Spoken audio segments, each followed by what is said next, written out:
তখন হঠাৎ একটি ঘোড়া খুব জোরে হেসারব করে লাগাম ছিঁড়ে পালিয়ে গেল। এটি ছিল একজন নিরাপত্তা রক্ষীর ঘোড়া।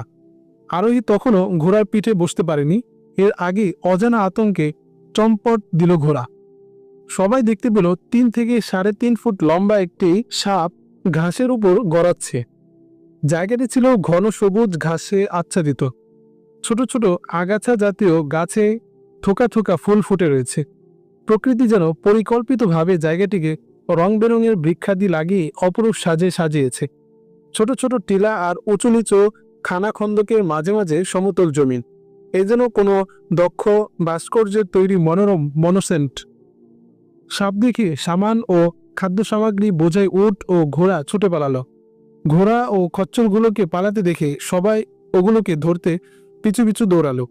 সাপ মারার অবকাশ কারো হলো না। জায়গাটি এমন যে